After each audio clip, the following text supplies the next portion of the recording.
The Secret Diary of Cameron Baum. Note: includes references to previous chapters. Tuesday. His name is Ray Palger. Police Detective Ray Palger. He is seated behind Principal Snyder's desk while I sit in front. We are the only two people present. He called me out of class to tell me he is here at the school investigating the circumstances surrounding Louise Vandervelt's death. This is a lie. I have seen his badge.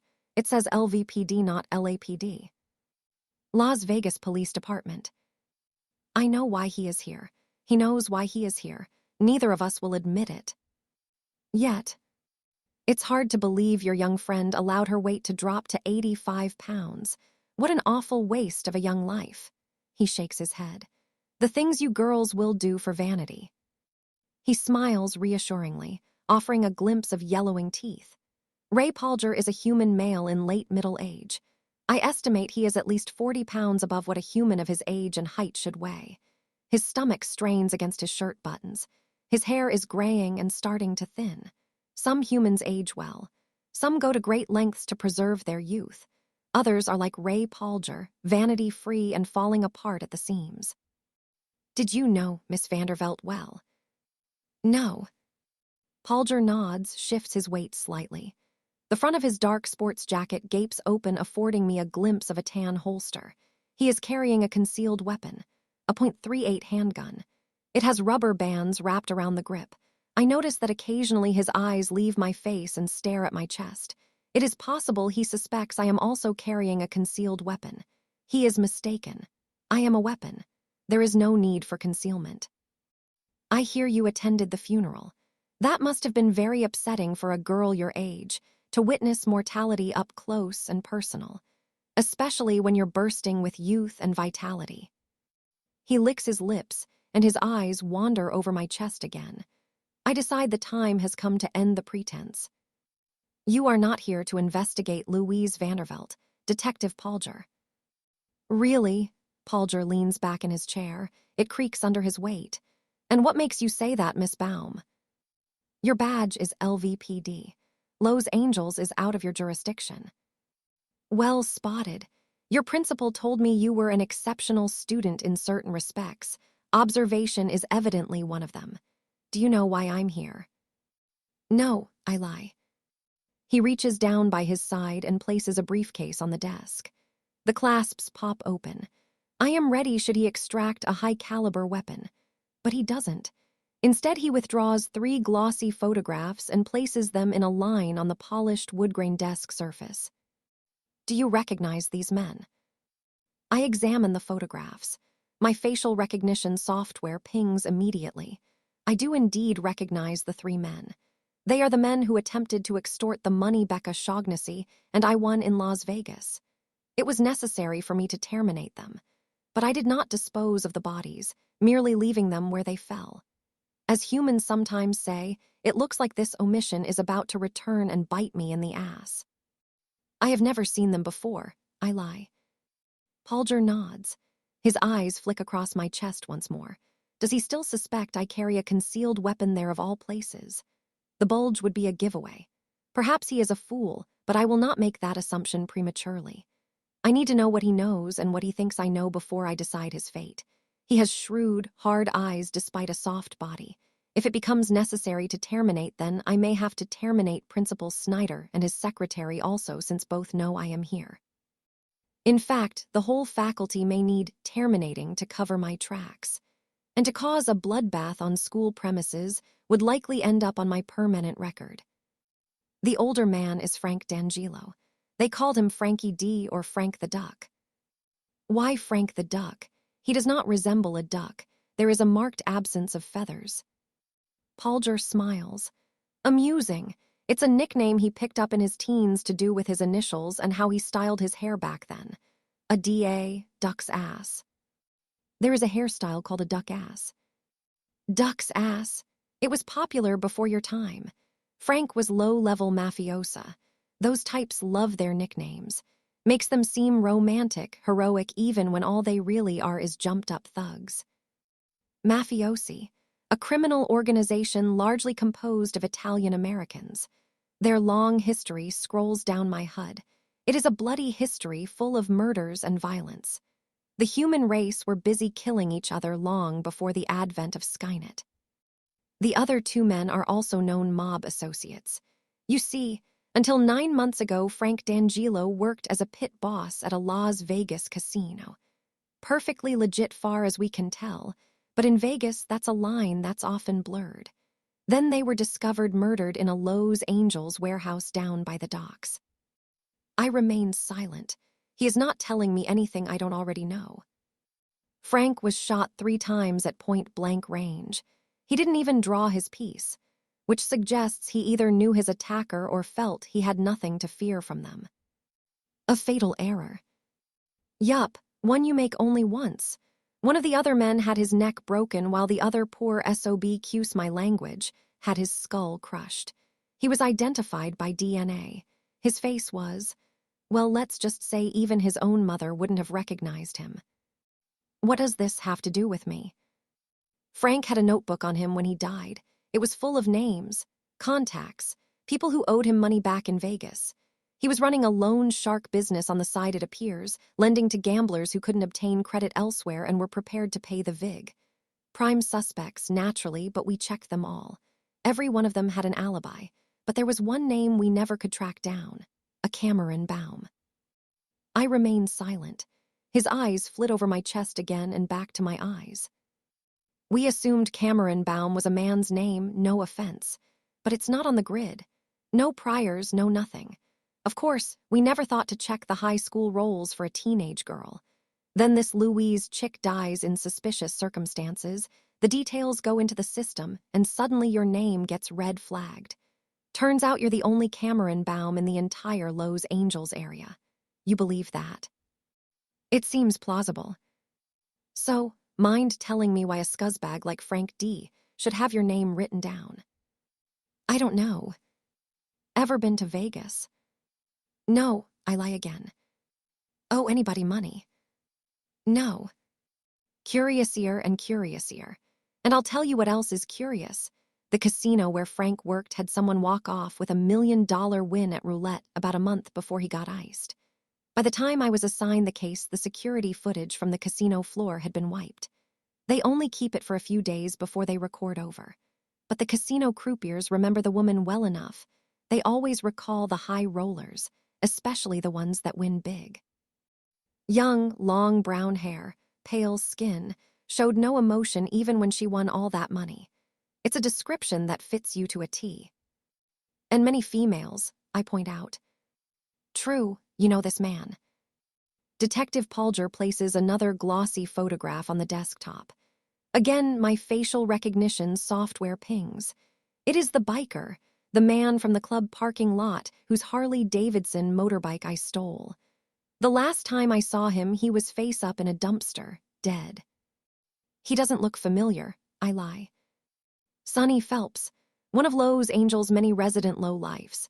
Drug dealer, petty thief, crib sheet as long as your arm, found dead in a dumpster outside a Titty Sorry, a gentleman's club, on the very day Frank and co met their end. That little fact piqued my interest, you might say. Coincidence number 2, his head suffered such severe trauma the coroner said his skull was in 20 separate pieces, just like Frank's sidekick at the warehouse. Coincidence number 3, the bar is less than a mile from your address. You live in a rental with your mother Sarah Baum and brother John, correct? Correct. We have no security video footage of the parking lot. It's not that kind of place. People who go there to stare at scantily clad ladies don't want to be observed doing so. But LAPD did track down an eyewitness, a college student, who recalls seeing a young girl with long brown hair leaving on a Harley-Davidson motorcycle of the type registered to Sonny Phelps. She was, and I quote, smoking hot with that huge hog between her legs. She was on fire. Pjazz smiles. No, I think CHP might have noticed that. Have you traced the hot smoking girl, or the motorcycle, or the huge hog? A hog is street slang for a motorcycle, and unfortunately not. This is because it is buried in the desert along with the gun I used that day. Detective Pjazz doesn't know that. He will never know that. unless I choose to tell him, and then it will be the last thing he knows. Is there anything you want to tell me, Miss Baum? Anything you'd like to?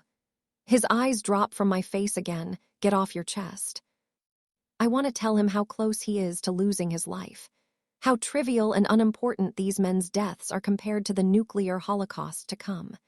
How John complimented me on how nice my hair looked this morning, and for some inexplicable reason, this has made me feel like dancing. But I tell him none of these things. Instead, I shake my head and ask, "Are you arresting me?" For what, having your name in a notebook? For looking like half the women in the world? No, I'm not arresting you. But I've a feeling, a hunch if you will, born out of years of interviewing suspects, that you know more than you're letting on. We lock eyes.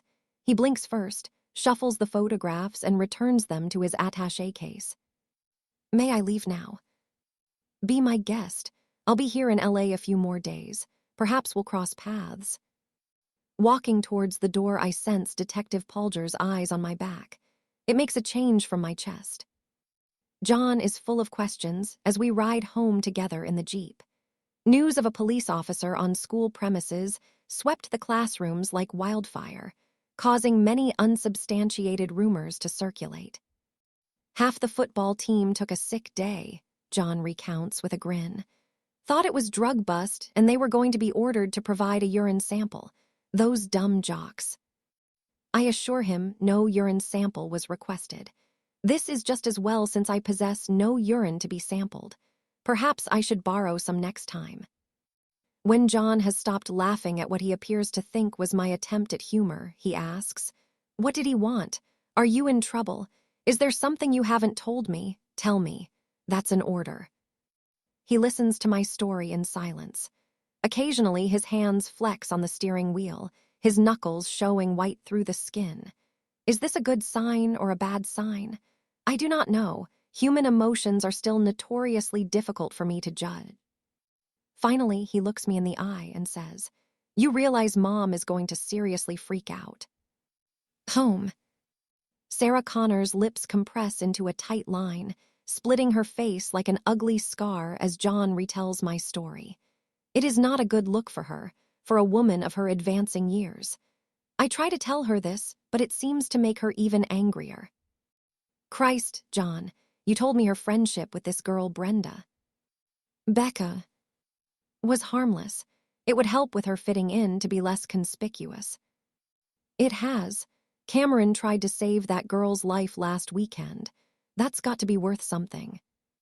And yet she snuck off to Vegas, stole $1 million and killed 4 people. 5, I correct. You're not helping. She didn't steal the money. She won it playing roulette. Don't be naive. People don't leave that town with more money than they arrive with. Vegas couldn't exist otherwise, and you know full well what she is and what she's capable of. Those men were criminals. They kidnapped her friend and held her for ransom. They would have killed them both, or tried to. Cameron simply got her retaliation in first. And now we have a policeman investigating the whole thing. Just what we don't need. He has no proof, just a few coincidences. Suppose he starts investigating us. Our IDs won't withstand a close examination, the kind of scrutiny the feds will provide. This guy isn't federal. He's a Vegas cop acting on a hunch. Go to your room and begin packing. We leave in the morning. No. What? If we run now, it's as good as admitting she's guilty. She is guilty, damn it. The trail's cold, John insists stubbornly. We just need to hold our nerve, and I'm sick of running. Sarah Connor stares from John to me. All right, we'll stay. For now. But if the cop turns up on our doorstep asking to see our papers, there'll be no more arguments. Be ready to leave at a moment's notice. And for all our sakes, keep her on a shorter leash. If you won't, I will. She glares at me, then goes up to her room. The door slams with just enough force to make the point. She is pissed. John smiles at me and pats my hand. You did good, he assures me. I did not participate in the conversation. Exactly. Wednesday. Morning. John locks the door of the safe house behind us as we prepare to leave for school. Sarah Connor is absent, out scouting for possible new locations should the worst come to pass, and we have to regroup elsewhere. Got everything? John asks. Textbooks, pens, pencils, urine sample. He cracks up. Evidently my error off the previous day is still causing him some amusement. John drives while I ride shotgun. This does not entail me literally riding a shotgun as I had once assumed. I merely sit in the seat next to his. He is correct. My assimilation skills are now much better and my understanding of human slang and vernacular vastly improved. I have come a long way, baby. Word to your mama papa, delete as appropriate. The journey to school normally takes 20 minutes, 10 of which is spent on the freeway. Descending the off-ramp, John says quietly, "We have company, a tail. Someone's following us." I check the wing mirror my side. A tan Chevrolet 3-car lengths back. I utilize my optic zoom function.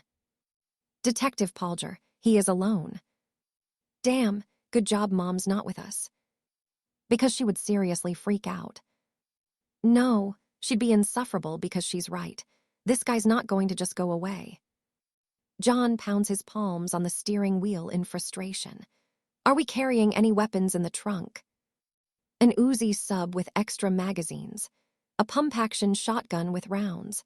3 Glock 9mm pistols with spare ammo. Is that all? It seems like plenty. If we're stopped and searched, we'll have a hard time explaining all those guns on a school run. Show and tell, I suggest. In Compton, maybe, not here. Then we should drive to Compton. I was joking. Oh, should I laugh? Laughing's optional. Then I choose not to. Everyone's a critic. We enter a residential district that has several intersections, each with a set of stop lights, slowing the morning traffic to a crawl. Take a left here, I instruct John as the light turns green. He complies, trusting my judgment. Go round the block, then double back. Why, what are you going, Cameron? Wait. I ignore him and exit the vehicle, walking quickly back to the corner. The tan Chevrolet slows for the turn. I walk alongside, open the door and slip into the passenger seat, startling Detective Pjazz, who obviously wasn't expecting this gambit. What the? Drive. What do you think you're hay? I insert my left leg into the driver's footwell, pressing my boot above Detective Pjazz's right foot, which controls the gas pedal. We speed up. Okay, fun's over, girly. You need to stop what you're doing, now. You need to chill. Detective Pjazz reaches into his jacket and draws his handgun. I swat it away. It clatters to the floor at the rear of the vehicle, out of harm's way. His harm, not mine. Shit, you nearly dislocated my shoulder. You'll live. I check the mirrors. John did as I ordered. The Jeep is a block back and following us. Good. We drive in silence. I maintain a steady 30 mph. Traffic thins out. We are heading away from school and towards the docks. You killed Frank, didn't you? Pjazz says, more as a statement than a question. That's why he didn't draw his weapon. He thought you were harmless. He called me a Twinkie. And you made him pay. With his life, I confirm. What about the two who had their skulls crushed? What about them? The way I have it figured, you had an accomplice. Maybe someone with a baseball bat who didn't mind getting his hands dirty. I'm thinking your brother, John. That's him following us, isn't it? I am responsible for all the deaths. Well, seems you're full of surprises today, Miss Baum. You're a regular Ted Bundy. Ted Bundy? My HUD provides a photograph and resume. A psychopathic serial killer. Am I being insulted or flattered? Perhaps both. Let me see if I've got it straight. You had some luck at the tables in Vegas, probably using a fake ID because of your age. Frank and his boys took note and followed you to LA. They leaned on you because they wanted the cash for themselves. How am I doing so far? Very well.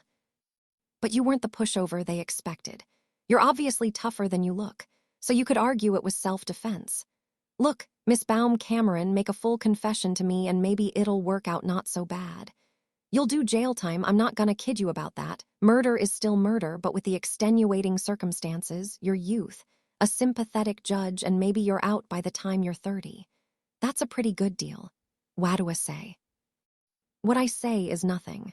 Detective Polger sighs. He is obviously disappointed with my choice. Okay, sweetheart, I guess it's the hard way. With a speed that belies his heavy bulk, Polger reaches for something attached to his left ankle. A small two-shot Derringer pistol concealed in an ankle holster. He points the weapon at me.